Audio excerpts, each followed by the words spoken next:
आप बायोमेट्रिक से आएंगे। आप बायोमेट्रिक क्या इंफ्रास्ट्रक्चर है बताओ स्कूलों का, कैसे आएंगे टीचर्स वहां पर? जो सरकार 27,000 प्राइमरी स्कूल बंद कर रही हो, और अगर हम समाजवादी लोग पीडीए पाठशाला के माध्यम से पढ़ाने चले जाएं तो एफआईआर होगी। दुनिया में किसी सरकार ने पढ़ाई पर एफआईआर नहीं लिखाई होगी। ये पहली सरकार है, सोचिए, पढ़ाई पर एफआईआर लिखवा रही है। 27,000 स्कूल बंद हो गए। क्या जवाब है सरकार के पास? न जाने कितने इंटर कॉलेज की ये नाप रहे हैं, जमीनें बेच रहे हैं, चाहते हैं। किसान बाजार बेच दिए सब, किसान बाजार बेच दिया। और जो समाजवादियों ने अपना किसानों के लिए बाजार बनाया, ये अच्छा किया। वैसे एक बेचने का रास्ता बता दिया। प्लासियो मॉल बेचा, प्लासियो मॉल बेचा समाजवादी सरकार का। ये सरकार का इंफ्रास्ट्रक्चर था, ये सरकार का बाजार था। लेकिन बीजेपी ने अपने लोगों को खुश करने के लिए, और उसमें तो डिप्टी सीएम ने चिट्ठी लिखी है, हम उन्हें धन्यवाद देते हैं कि भ्रष्टाचार को लेकर कम से कम एक चिट्ठी तो लिखी थी। वो चिट्ठी कभी टेबल से हटेगी नहीं, वो हमेशा रहेगी चिट्ठी। समाजवादी सरकार आने पर पुनः जांच के ऑर्डर उस पर होंगे। बीजेपी के डिप्टी सीएम की चिट्ठी लिखी हुई है कि इसमें भ्रष्टाचार हुआ। एक और हमारा किसान बाजार बना था, कितना अच्छा, वो भी कुछ खाने पीने की जगह का स्थान बन गया है। सब बस स्टैंड बेच दिए, कीमती जमीनें बस स्टैंड बेच, एक ही व्यक्ति को बेच दिए। ये गंभीर विषय है। और भारतीय जनता पार्टी सभी भूमाफियाओं से मिली हुई पार्टी। सबसे ज्यादा जमीनों का कब्जा करने का काम भारतीय जनता पार्टी में हो रहा है। और शुरू में ही मैंने कहा, आप रजिस्ट्रियां निकाल करके देख लें कई महत्वपूर्ण शहरों के, उसमें भारतीय जनता पार्टी के लोग ही शामिल मिलेंगे। जमीनों को बेचना, मुनाफा कमाना उससे, और अपने लोगों को ऑबलाइज करना,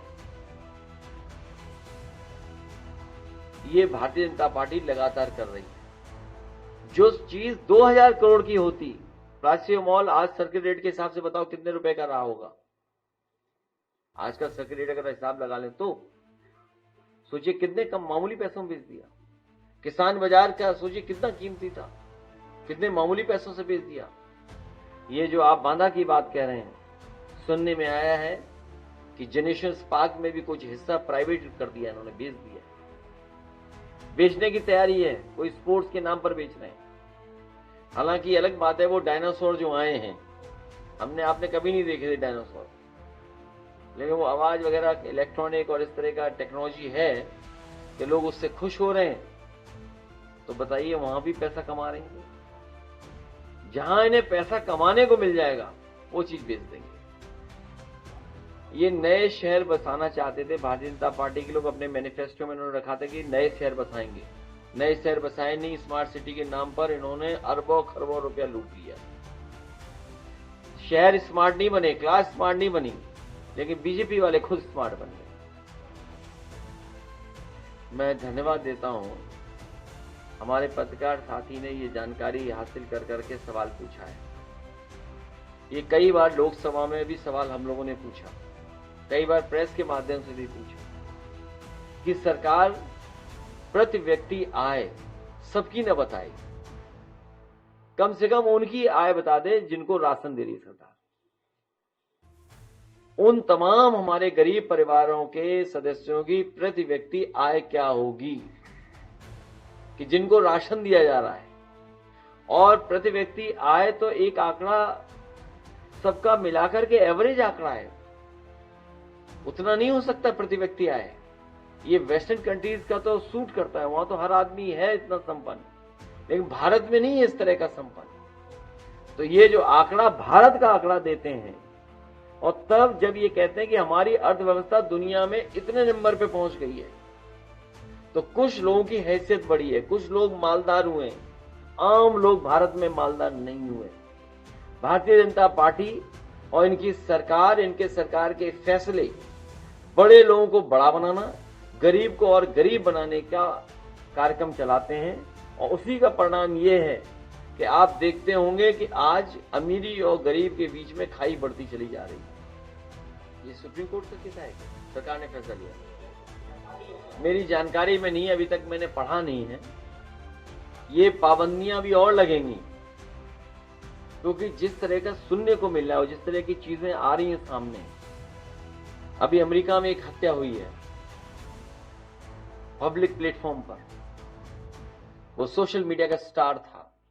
ये अलग बात है किस पॉलिटिकल पार्टी के लिए या किस पॉलिटिकल पार्टी की वो मदद कर रहा था। आज यूट्यूब, सोशल मीडिया, इंटरनेट हमारे जीवन में हस्तक्षेप कर चुका है, हमारे आपके फैसलों में इंटरफेयर कर चुका है। इसलिए जहां सच्ची जानकारी पहुंचेगी उसमें पाबंदियां सरकार लगाएंगी। सरकार कभी भी सच्चाई नहीं पहुंचाना चाहती जमीन पर, वो अपने लोगों के माध्यम से ही फीड कर करके चीजें पहुंचाना चाहती है। भारतीय जनता पार्टी के लोग झूठे लोग हैं। देश बचाना है तो भाजपा हटाओ, समाज को बचाना है तो भाजपा हटाओ, भाईचारा बचाना है तो भाजपा हटाओ। और हमारा देश ये गुलदस्ता की तरह है, खूबसूरत देश है। दुनिया में इतने जाति धर्म के लोग एक साथ कहीं नहीं रहते हैं। ये हमारी खूबसूरती है कि हम इतने साथ लोग मिलकर के रहते हैं। उसी के खिलाफ है ये भारतीय जनता पार्टी के लोग। और टेक्नोलॉजी का इस्तेमाल होना चाहिए अच्छाई के लिए, ये बुराई के लिए इस्तेमाल कर रहे हैं। और आपको हमको तो तब सावधान होना चाहिए था जब इन्हीं पार्टी के एक नेता ने अपने वर्कर्स को ट्रेनिंग देते समय ये कहा कि उनके एक वर्कर ने कोई गलत इंफॉर्मेशन फीड की है, जिसमें किसी लीडर के बारे में और उसके परिवार के बारे में आमने सामने फादर एंड सन की कोई इश्यू को लेकर के। जब उन्होंने उसका उदाहरण देते हुए कहा कि अगर ये झूठी खबर भी है लेकिन हमारे वर्कर्स को इसको और बढ़ाना चाहिए। इसलिए मैं आपसे कहना चाहता हूं, एआई के जमाने में, इंटरनेट और सोशल मीडिया के जमाने में, क्योंकि सोशल मीडिया का इमोशन हमारे इमोशन को कहीं ना कहीं बदल रहा है, हमारे इमोशन से जुड़ रहा है सोशल मीडिया का इमोशन। इसलिए सावधान रहना पड़ेगा तब जब भारतीय जनता पार्टी के पास बड़े पैमाने पर इंफ्रास्ट्रक्चर है, बड़े पैमाने पे पेड लोग हैं जो आए दिन कुछ न कुछ प्रचार करते हैं, परसेप्शन क्रिएट करते हैं, नैरेटिव क्रिएट करते हैं। कई इमेजेस, कई कार्टून, कई जगह फेक बना रखे हैं। यादव बने होंगे और यादवों की गाली दे रहे होंगे, मुस्लिम के फेक आईडी बने होंगे, आप कलाबत करेंगे। हमारे आपके न जाने कितने फेक आईडीज बना लेंगे लोग। आज सबसे ज्यादा फेक आईडीज किसी ने बनाए हुए हैं तो भारतीय जनता पार्टी के लोगों ने बनाए हुए हैं, और पैसा इकट्ठा करके बनाए, पैसा देकर के बनवाए। इसलिए सावधान रहना हम और आप लोग। जब चुनाव होगा पता नहीं क्या क्या ये एआई से कराएंगे ये लोग। तो ये पॉलिटिकल सटायर तो चलते रहते हैं, पॉलिटिकल सटायर तो ये चलते हैं।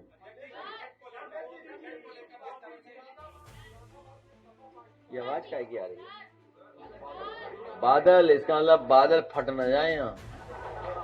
हाँ, क्लाउड बस न हो जाए, इसलिए जल्दी खत्म करो प्रेस और चले घर। देखिए, ये पर्यावरण को अंततः हम लोगों को ध्यान देना पड़ेगा।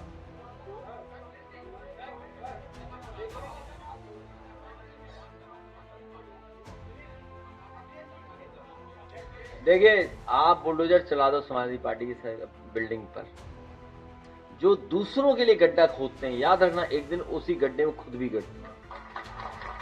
जो बोओगे वो काटोगे, याद रखना।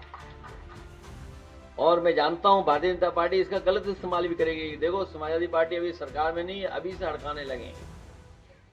ये कहेंगे बीजेपी के लोग, ठीक है हमारा कार्यालय छिन गया। जैसे मान लीजिए आपके बहुत सारे प्रेस के लोग हैं, इन पे सीबीआई, ईडी, इनकम टैक्स हुआ, थोड़ा सुधर गए, बदल गए, उनके पक्ष में हो गए, हुए नहीं हुए, कई चैनल बिक गए। अच्छा ये बताओ हम क्या करें? हम आपसे गप लगा रहे हैं, मान लीजिए बात कर रहे हैं, इन चैनलों में इन्वेस्टमेंट किस किस का है, हम आप क्या कर लेंगे बताओ? आप साफ सुन, किसका इन्वेस्टमेंट है? ये नोएडा वाले सब जानते हैं भाई, हेडक्वार्टर तो इन्हीं के है ना। मान लीजिए कोई चैनल है, इसमें इन्वेस्टमेंट किसका है? क्या आप उनके इंटरेस्ट सर्व नहीं करोगे क्या आप? तो आज हमारा पार्टी का गिरा रहे हो, गिरा दो, अरे हम तो कह रहे हैं, सुनिए, ऐसा है, याद रखें, आज हमारा पार्टी काले गिरा है। समाजवादी पार्टी ने जो बड़े बड़े स्थान बनाए हैं, वहां पर अगर कब्जा करके आपने कुछ बनाया है, तो जिस बुलडोजर से पार्टी काले गिरेगा, वही बुलडोजर ढूंढ करके उनका भी स्मारक लेकर के चले जाएगा। क्लियर? कोई उसमें कंफ्यूजन नहीं है। हमें कोई कंफ्यूजन नहीं है। समाजवादी पार्टी का कार्यालय गिराओगे अगर आपने बहुतों के घर गिराए हैं, मुसलमान भाइयों के घर गिराए हैं, यादव भाइयों के घर गिराए हैं, बहुत सारे हमारे ब्राह्मण भाइयों के घर गिरे हैं। वो माँ, वो बेटी स्वर्ग में होगी, वो इनको क्या कर रही होगी सोचो, कोस नहीं रही होगी, श्राप दे रही होगी ऊपर बैठ करके। सोचिए, एक बुलडोजर चला, मां बेटी जिंदा जल गए थे। सोचिए आप, विकास दुबे की गाड़ी पलट गई। और मैं आपसे कह रहा हूं, ये जो बुलडोजर लिए समाजवादी पार्टी कार्यालय पे जा रहे हैं, उनकी हैसियत नहीं है कि अखिलेश दुबे की किसी भी बिल्डिंग पर बुलडोजर चला ले। उन पे हैसियत नहीं है कि अखिलेश दुबे के जो फर्जी बनी हुई बिल्डिंगों पर बुलडोजर चला लें। ये कमजोर को डरा सकते हैं, कमजोर को, लेकिन कमजोर को जिस दिन मौका मिलेगा, उस दिन इन भारतीय जनता पार्टी लोगों का इलाज भी होगा।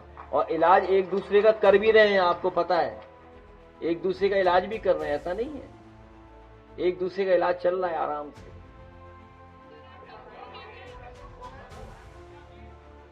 कमजोर वो बेटी और मां थी जो जिंदा जल गई इस प्रशासन के सामने। वो जो उसका भाई सर्दी में, एक ब्राह्मण परिवार का भाई सर्दी में, सोचो, कपड़े उतार दिए गए उसके। आप में से सब लोग जानते होंगे, मां बेटी जिंदा जला दी गई, गाड़ी पलट गई, क्योंकि अखिलेश दुबे के यहां इसलिए नहीं चलेगा बुलडोजर। बड़े बड़े आईपीएसओ की पोल खुल जाएगी, बड़े बड़े अधिकारियों की पोल खुल जाएगी, और सरकार की खुद की पोल खुल जाएगी।